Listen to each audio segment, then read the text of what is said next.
N'est-il pas très étrange de constater que, dans ce monde où il y a tant de distractions, tant d'amusements, nous soyons presque tous spectateurs et si rarement acteurs? Chaque fois que nous avons quelque temps libre, nous sommes pour la plupart en quête d'une forme de divertissement. Nous choisissons un livre sérieux, un roman ou un magazine. En Amérique, nous allumons la radio ou la télévision, où nous nous livrons à d'incessants bavardages.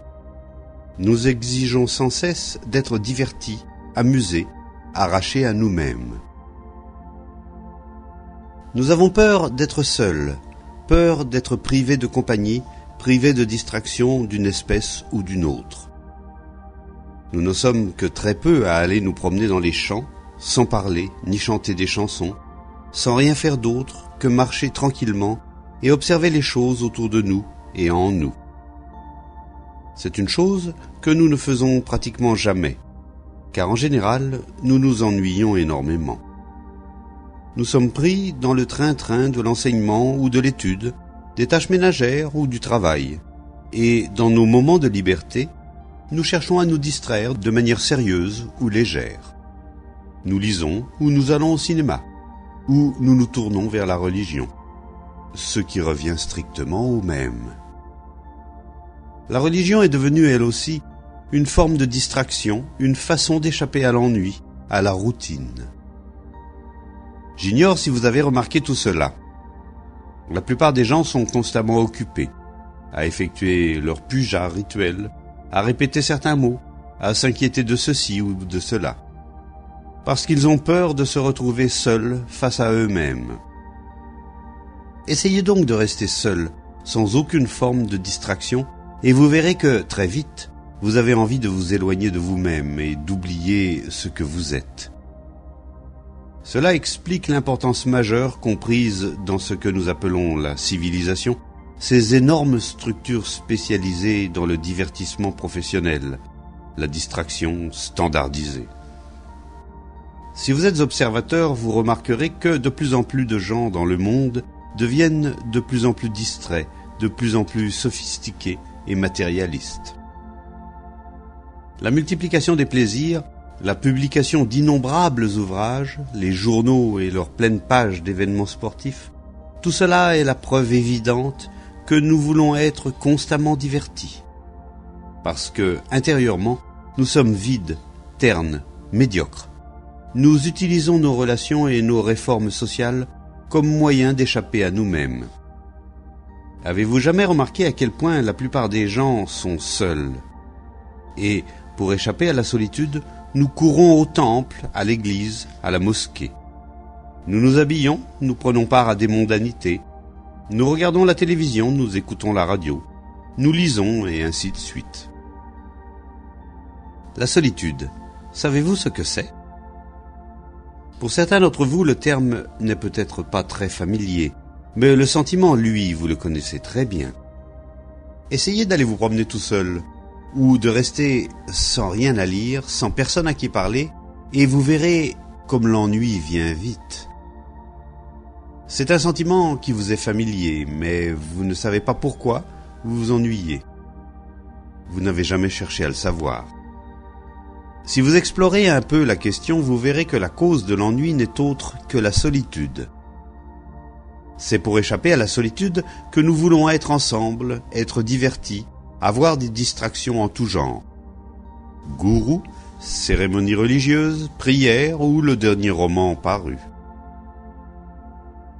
Étant intérieurement seuls, nous devenons de simples spectateurs de la vie. Et nous ne pouvons devenir acteurs que si nous comprenons la solitude et la dépassons. En définitive, la plupart des gens se marient et sont en quête d'autres relations sociales parce qu'ils ne savent pas vivre seuls. Non qu'il faille obligatoirement vivre seul, mais si vous vous mariez parce que vous voulez être aimé, ou si vous vous ennuyez et que votre travail est pour vous un moyen de vous oublier, vous vous apercevrez alors que toute votre vie n'est qu'une quête de distraction sans fin. Très peu réussissent à transcender cette formidable peur de la solitude.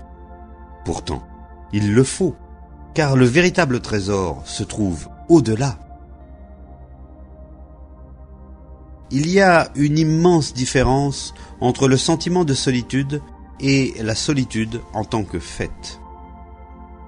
Certains des plus jeunes élèves ignorent peut-être encore le sentiment de solitude, mais les personnes plus âgées le connaissent, ce sentiment d'être complètement coupé de tout ou d'avoir peur, soudain, sans cause apparente.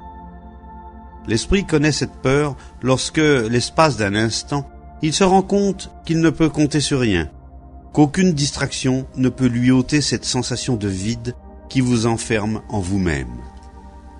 C'est cela, le sentiment de solitude. Mais la solitude assumée est tout autre chose. C'est un état de liberté qui naît lorsqu'on a traversé le sentiment de solitude et qu'on le comprend. Dans cet état de solitude assumée, vous ne comptez plus sur personne au plan psychologique. Vous n'êtes plus en quête de plaisir, de réconfort ou de gratification. C'est seulement alors que l'esprit est complètement seul, et nul autre que cet esprit-là n'est créatif. Faire face aux affres de la solitude, à cet extraordinaire sentiment de vacuité que nous connaissons tous, et, quand il survient, ne pas avoir peur, ne pas allumer la radio, ni se noyer dans le travail ou courir au cinéma, mais regarder la solitude en face, l'explorer, la comprendre. Tout cela fait partie de l'éducation. Aucun être humain n'a jamais échappé, ni n'échappera jamais à cette angoisse qui fait frémir. C'est parce que nous essayons de la fuir au travers des distractions et des gratifications de toutes sortes, le sexe, Dieu, le travail, l'alcool, l'écriture poétique ou la répétition de certains mots appris par cœur, que nous ne comprenons jamais cette angoisse lorsqu'elle s'abat sur nous. Alors, quand la douleur de la solitude vous assaille, affrontez-la, sans songer le moins du monde à la fuir. Si vous fuyez, jamais vous ne la comprendrez, et elle sera toujours là à vous attendre au tournant. Alors que si vous comprenez la solitude et allez au-delà, vous vous apercevrez que vous n'avez plus besoin de fuir, plus besoin d'être gratifié ni diverti, car votre esprit connaîtra une richesse que rien ne saurait corrompre ni détruire. Tout ceci fait partie de l'éducation. Si à l'école vous ne faites qu'étudier dans le but de réussir aux examens, l'étude elle-même devient un moyen de fuir la solitude. Réfléchissez-y un peu et vous verrez. Parlez-en avec vos éducateurs et vous découvrirez très vite à quel point ils sont seuls et à quel point vous l'êtes aussi.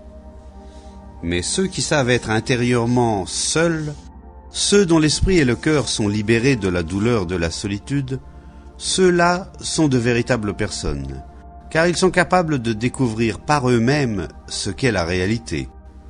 Ils sont en mesure de recevoir cette chose qui est éternelle.